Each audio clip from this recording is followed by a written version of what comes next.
Hello friends, good morning ಎಲ್ಲರಿಗೂ. ಯುದ್ಧ ಯುದ್ಧ ಯುದ್ಧ ಇದೆಲ್ಲ ಕೇಳಿ ದಿವಸ ಒಂದು ನ್ಯೂಸಲ್ಲಿ ನೋಡ್ತಾ ಇರ್ತೇವೆ.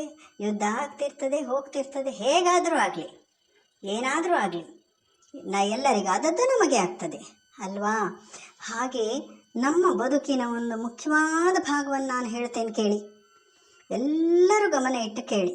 ಇದು ನಿಮಗೆ ಇಷ್ಟ ಆಗಬಹುದು, ಆಗದೇ ಇರ್ಬೋದು, ಎರಡೂ ನಿಮಗೆ ಬಿಟ್ಟಿದ್ದು. ನನ್ನ ಅನುಭವಕ್ಕೆ ಬಂದ ಒಂದು ಮಾತಂದರೆ ಸಂಸಾರ. ನಮ್ಮ ಸಂಸಾರದಲ್ಲಿ ನಮ್ಮ ಮಕ್ಕಳನ್ನು ಪೋಷಿಸಿಕೊಂಡು ಅವರನ್ನು ಒಳ್ಳೆ ಉತ್ತಮ ರೀತಿಯಲ್ಲಿ ವಿದ್ಯಾಭ್ಯಾಸ ಎಲ್ಲ ಕೊಟ್ಟು ಅವರ ಸಂತೋಷ ದುಃಖ ಎಲ್ಲವನ್ನು ಸಹಿಸಿಕೊಂಡು ನಾವು ಅವರನ್ನು ಪೋಷಣೆ ಮಾಡ್ತೇವೆ. ಆದರೆ ಈಗಿನ ಕಾಲದ ಮಕ್ಕಳು ಮೊದಲು ಹಾಗೆ ಇದ್ದರು, ಆದರೆ ಮೀಡಿಯಾ ಇರಲಿಲ್ವಲ್ಲ, ಹಾಗಾಗಿ ಹೆಚ್ಚಾಗಿ ಬೆಳಕಿಗೆ ಬರುವುದಿಲ್ಲ ಇತ್ತು.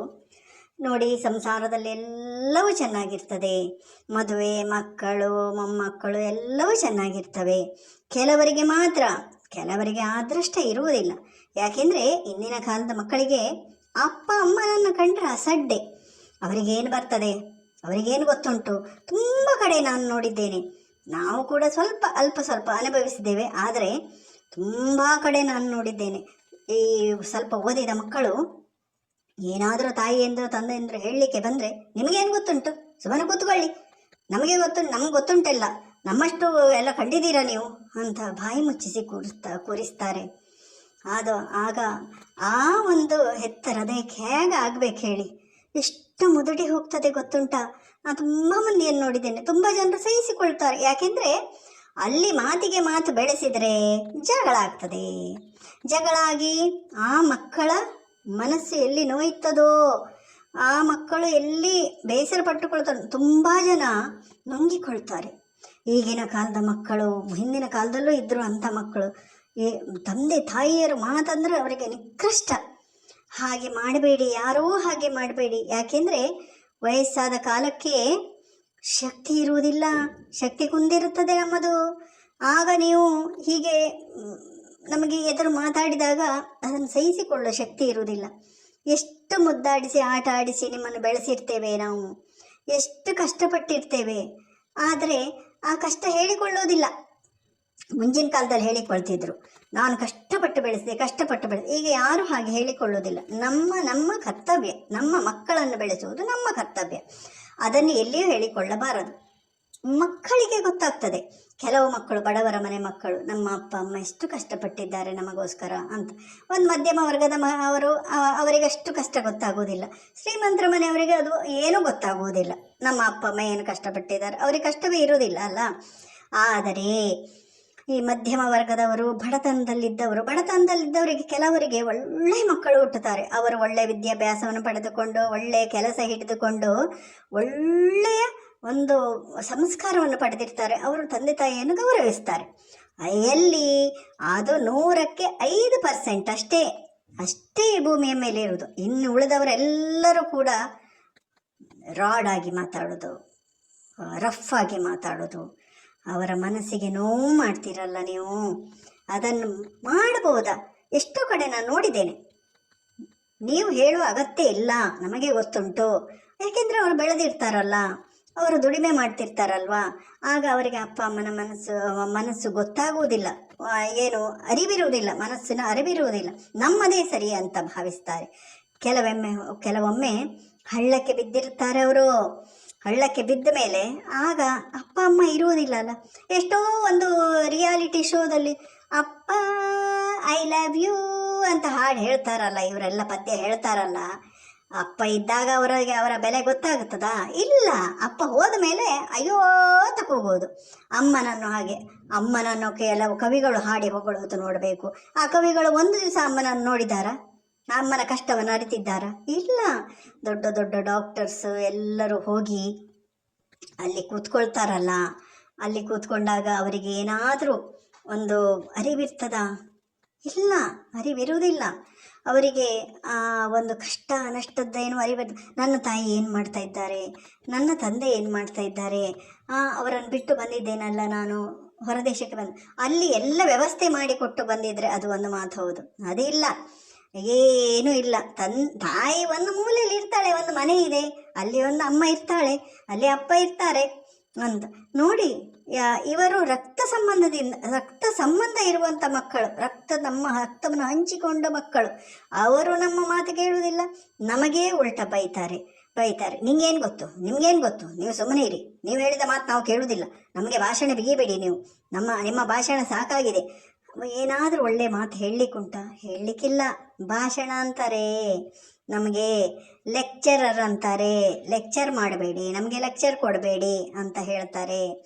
ಆದರೆ ಅದನ್ನೆಲ್ಲ ಸಹಿಸಿಕೊಂಡ ಆ ಮುದಿ ಹೃದಯ ಹೇಗೆ ಇರಬೇಕು. ಇನ್ನು ಕೆಲವರಂತೂ ಹೇಳಿದ ಮಾತು ಕೇಳುವುದು ಬಿಡಿ. ಈಗಿನ ಕಾಲದ ಮಕ್ಕಳೆಲ್ಲ ಮುಂಚಿನ ಕಾಲದ ಸ್ವಲ್ಪವಾದರೂ ಕೇಳ್ತಿದ್ದವು. ಈಗಿನ ಮಕ್ಕಳು ನಾವು ಹೇಳಿದ ಕೇಳುವುದೇ ಇಲ್ಲ. ಅವರ ಜನ್ಮಸಿದ್ಧ ಹಕ್ಕು, ಅವರು ಓದಿದ್ದಾರಲ್ಲ, ಅದು ಅವರ ಹಕ್ಕು ಅದು. ಹಾಗಾಗಿ ಅವರೆಲ್ಲ ಪ್ರಪಂಚವನ್ನೇ ತಿಳಿದುಕೊಂಡು ಬಿಟ್ಟಿದ್ದಾರೆ. ಆದರೆ ಮಕ್ಕಳಿಗೆ ಹೇಳಬೇಕಲ್ಲ, ಮನಸ್ಸು ಕೇಳ್ತದಾ? ಇಲ್ಲ, ಕೇಳುವುದಿಲ್ಲ. ನೋಡಿ, ಇಲ್ಲಿ ಯಾವುದೋ ರಕ್ತ ಎಲ್ಲಿಯೋ ಕೂಡಿಕೊಂಡು ರಕ್ತ ಸಂಬಂಧವಿಲ್ಲದ ಗಂಡ ಹೆಂಡತಿ, ಅವರ ಪಾಡೇನು? ತಂದೆ ತಾಯಿ ಅವರಿಗೆ ರಕ್ತ ಸಂಬಂಧ ಉಂಟಾ? ಇಲ್ಲ. ನಿಮ್ಮ ಹಾಗೆ ಅವರು ಕಷ್ಟ ಸುಖಗಳನ್ನು ಹಂಚಿಕೊಂಡು ಜೀವನ ಪ್ರಯಾಣ ಮಾಡ್ತಿರ್ತಾರೆ. ಈಗ ಕೇಳಿ, ಮದುವೆನೇ ಬೇಡ ಅಂತೆ ಜನರಿಗೆ, ಮಕ್ಕಳಿಗೆ ಮದುವೆ ಬೇಡ, ನಮ್ಮ ಮದುವೆ ಬೇಡ, ನಮಗೆ ಮಕ್ಕಳು ಬೇಡ ಅಂತ ಒಂದು ಹಲವು ನಿದರ್ಶನಗಳನ್ನು ನಾನು ನೋಡಿದ್ದೇನೆ. ಮಕ್ಕಳು ಬೇಡ ಅಂತ ಈಗ ಕೆಲವರೆಲ್ಲ ಎಲ್ಲಿ ಎಬ್ರಾಡಲ್ಲಿ ಕೆಲಸ ಮಾಡುವವರು, ಮಕ್ಕಳು ಬೇಡ, ನಮಗೆ ಅದು ಹೊರೆ ಆಗ್ತದೆ. ನೋಡಿ, ಇಲ್ಲಿ ನನ್ನಾಗಿದೆ ಒಂದು ಅಜ್ಜಿ, ಒಳ್ಳೆ ಮೇಕಪ್ ಮಾಡ್ಕೊಂಡು ಕೂತಿದೆ, ಅದು ಆಶ್ರಮದಲ್ಲೇ ಇರುವುದು. ಆದರೂ ಕೂಡ ಅಲ್ಲಿಯೂ ಒಂದು ನೋಡಿ, ಅವರೆಷ್ಟು ಶಿಸ್ತಿನಲ್ಲಿ ಗಂಡ ಹೆಂಡತಿ ಯಾರೋ ಬಿಟ್ಟು ಹೋದರು, ಎಲ್ಲಿಯೋ ಬಿಟ್ಟು ಹೋದರು. ಕಡೆಗೆ ಪರಿಸ್ಥಿತಿ ಅದೇ ಆಗ್ಬೋದು ನೋಡಿ. ಇವರು ಹಣ ಸಂಪಾದನೆ ಮಾಡಲಿಕ್ಕೆ ದೊಡ್ಡ ದೊಡ್ಡ ಊರಲ್ಲಿ ಕೂತ್ಕೊಳ್ತಾರೆ, 2 ರೂಮಲ್ಲಿ ಕೂತ್ಕೊಳ್ತಾರೆ. ಆದರೆ ನಾವೇನು ಮಾಡಬೇಕು? ಇಂಥದೇ ಒಂದು ಆಶ್ರಮ ಕೂತ್ಕೊಳ್ಬೇಕು. ಗಂಡ ಹೋದ್ಮೇಲೆ ಹೆಂಡತಿ ಹೋಗೋದು, ಹೆಂಡತಿ ಹೋದ್ಮೇಲೆ ಗಂಡ ಹೋಗೋದು, ಇದ್ದೇ ಇದೆ ನೋಡಿ. ಅಸಹಾಯಕ ಪರಿಸ್ಥಿತಿ. ಕೊನೆಗೆ ಮಕ್ಕಳು ಎದುರು ಮಾತಾಡುವ ಮಕ್ಕಳು, ಹೇಳಿದ್ದನ್ನು ಕೇಳದೇ ಇರುವ ಮಕ್ಕಳು. ಆಗ ಈಗಿನವರ ಟ್ರೆಂಡ್ ಏನು ಗೊತ್ತುಂಟ? ಮಕ್ಕಳು ಬೇಡ ಅಂತಾರಲ್ಲ, ಅದು ಕರೆಕ್ಟ್ ಅನಿಸ್ತದೆ ನನಗೆ. ಆದರೆ ಮಕ್ಕಳು ಬೇಕೇ ಬೇಕು. ಆ ಅಪ್ಪ ಅಮ್ಮನ ಮಾತನ್ನು ಕೇಳುವಂಥದ್ದು ಕೇಳಿ, ಎದುರು ಮಾತಾಡಬೇಡಿ. ನೀವು ಎದುರು ಮಾತಾಡಿ ಅವರ ಮನಸ್ಸಿಗೆ ನೋವು ಮಾಡಬೇಡಿಯಪ್ಪ. ತುಂಬ ನೋವಾಗ್ತದೆ ಆ ಮುದಿ ವಯಸ್ಸಿಗೆ. ಯಾಕೆಂದರೆ ಆಗ ನಮಗೆ ಶಕ್ತಿ ಇರುವುದಿಲ್ಲ ಅಲ್ಲ, ಶಕ್ತಿ ಎಲ್ಲ ಕುಂದಿರ್ತದೆ. ನೀವು ಸಣ್ಣ ಪ್ರಾಯದಲ್ಲಿ ಎದುರು ಮಾತಾಡಿದಾಗ ನಮಗೆ ಶಕ್ತಿ ಇರ್ತದೆ, ಹೋಗ ಮತ್ತೊಂದು ಗಳಿಗೆ ಬಂದು ಮಾತಾಡ್ತಾರೆ ಮಕ್ಕಳು ಅಂತ ಅನ್ನಿಸ್ತದೆ. ಆ ಮುದಿ ಪ್ರಾಯದಲ್ಲಿ ಏನೂ ಶಕ್ತಿ ಇರುವುದಿಲ್ಲ, ಎಲ್ಲಿ ಹೋಗುವುದು ನೋಡಿ.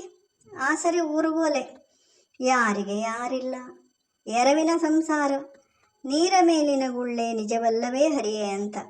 ಆದರೆ ಮಕ್ಕಳಿಗೆ ಒಂದು ಮಾತು ಹೇಳ್ತೇನೆ, ಇವತ್ತಿನಿಂದಲೇ ಆ ಅಪ್ಪ ಅಮ್ಮ ಹೋದ ಮೇಲೆ ನೀವು ಕೂಗಬೇಡಿ, ಅಮ್ಮ ಅಪ್ಪ ಐ ಲವ್ ಯು ಅಂತ. ಇದ್ದಾಗ ಅವರನ್ನು ಚೆನ್ನಾಗಿ ನೋಡಿಕೊಳ್ಳಿ. ನೀವು ಭಕ್ಷ್ಯ ಭೋಜನಗಳೇ ಬೇಕಂತಿಲ್ಲಪ್ಪ, ಸಾವಿರಾರು ರೂಪಾಯಿ ಕಳಿಸಬೇಕಂತಿಲ್ಲಪ್ಪ. ಕೊಡುವುದನ್ನೇ ನೆಮ್ಮದಿಯಿಂದ ಕೊಡಿ, ಅವರಿಗೆ ನೆಮ್ಮದಿ ಕೊಡಿ, ಶಾಂತಿ ಕೊಡಿ, ಖುಷಿ ಕೊಡಿ ಮನುಷ್ಯರಿಗೆ. ಆ ಮುದಿ ಜೀವಕ್ಕೆ ಖುಷಿ ಕೊಡಿ. ಅಲ್ಲೊಂದು ಇಲ್ಲೊಂದು ಮನೆ, ಇಲ್ಲೊಂದು ಅಪ್ಪ ಇಲ್ಲೊಂದು ಅಮ್ಮ, ಅಲ್ಲೊಂದು ಅಪ್ಪ, ಹೀಗೆ ನಾವುಗಳಿದ್ದೇ ಇರ್ತೇವೆ, ಎಲ್ಲ ಕಡೆ ಇದ್ದೇ ಇರ್ತೇವೆ. ಆದರೆ ನಮಗೆ ಶಕ್ತಿ ಎಲ್ಲಿಂದ ಬರಬೇಕು? ಶಕ್ತಿ, ಸಮಾಧಾನ, ಶಾಂತಿ ಕೊಡೋರು ಯಾರಿದ್ದಾರೆ? ಮಕ್ಕಳು. ಅವರಿಗೆ ನಾವು ಬೇಡ, ಅವರಿಗೆ ಅವ್ರದ್ದೆಲ್ಲ ಕೆಲಸ ಆಯ್ತಲ್ಲಮ್ಮ, ಅವರಿಗೆ ನಾವು ಬೇಡ. ಈಗ ಅವರ ಪ್ರಪಂಚವೇ ಬೇರೆ. ಹಾಗೆ ಮಾಡಬೇಡಿ ಅಪ್ಪ. ಅಪ್ಪ ಐ ಲವ್ ಯು ಅಂತ ಹಾಡೋದು ಸಣ್ಣ ಮಕ್ಕಳು ಹಾಡ್ತಾರೆ. ದೊಡ್ಡ ಆದಮೇಲೆ ಹಾಡಿ ನೋಡೋಣ. ಅಮ್ಮನನ್ನು ಹಾಗೆ ಮುದ್ದಾಡಿ ನೋಡೋಣ. ಅಮ್ಮ ನಿನ್ನ ಎದೆಯಾಳದಲ್ಲಿ ಅಂತ ಹಾಡಿ ನೋಡೋಣ. ಅಮ್ಮ ಎಂದರೆ ಮೈಮನವೆಲ್ಲ ಹೂವಾಗುವುದಮ್ಮ. ಯಾರಪ್ಪ ಕರೀತಾರೆ? ಯಾರು ಕರೆಯೋದಿಲ್ಲ. ಅವರಿಗೆ ಅಪ್ಪ ಅಮ್ಮನ ಕಷ್ಟವೇ ಗೊತ್ತಾಗೋದಿಲ್ಲಪ್ಪ. ತುಂಬ ಕಡೆ ನೋಡಿದ್ದೇನೆ ನಾನು. ಎಷ್ಟು ಬೇಸರ ಆಗ್ತದೆ. ಹೀಗೆ ಮಾಡಬೇಡಿ. ಎಲ್ಲರಿಗೂ ಶುಭವಾಗಲಿ.